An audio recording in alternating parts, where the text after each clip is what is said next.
Hello, so welcome to Maths with Ish. Now let's look at this question on algebraic fraction. It says you should show that this whole thing here is equal to this. So in other words, we are going to solve this left hand side and arrive at this right hand side. If we are able to get this right hand side, it means that we have shown that question.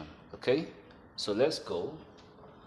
Now m plus n squared, what does that mean? It means m plus n multiply itself,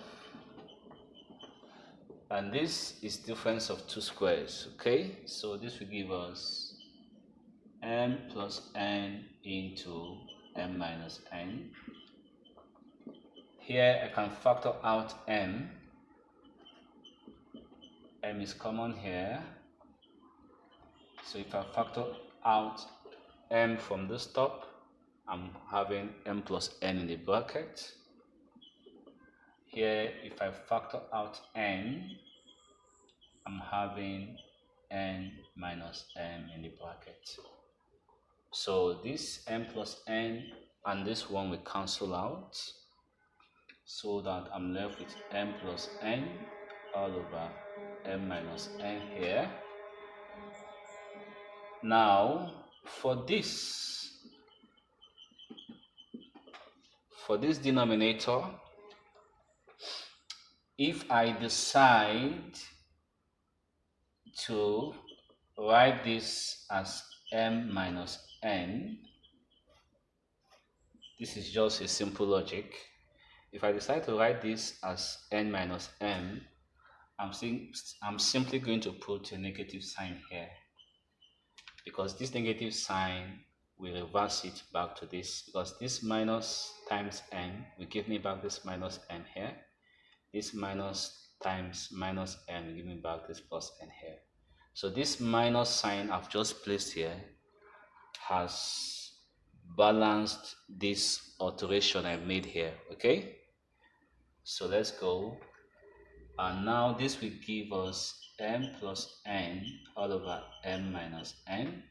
Now this plus and this minus times each other, so that will change this one here to become minus, so that I'm left with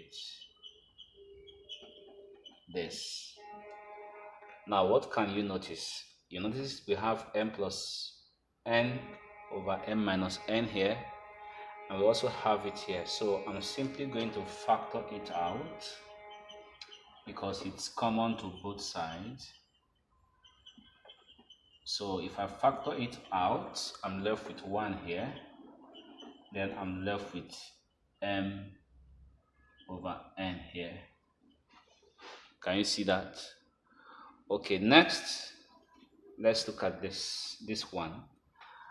I can decide to, this one, I can replace this one as n over n. All I just want to do is I want to have a common denominator.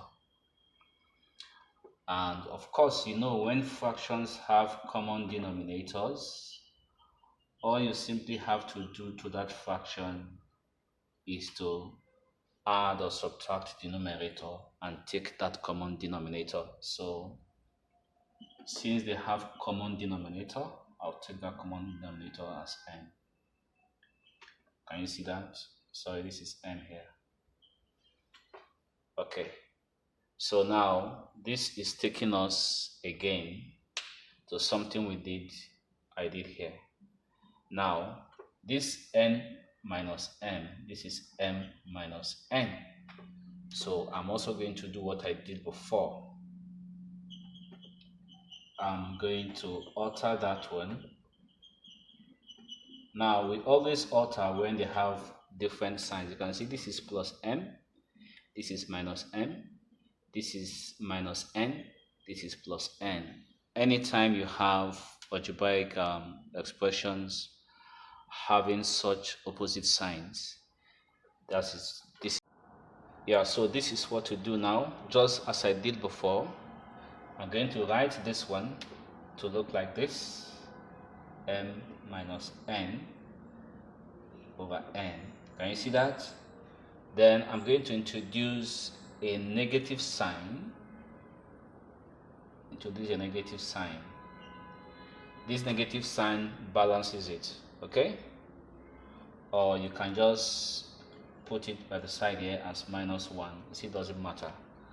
Now, this and this can now cancel out, so that I'm left with n plus n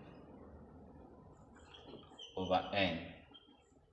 Of course, when you times it with this -1, that will give us minus m plus n over n. And you can see that this answer here is exactly what we have here.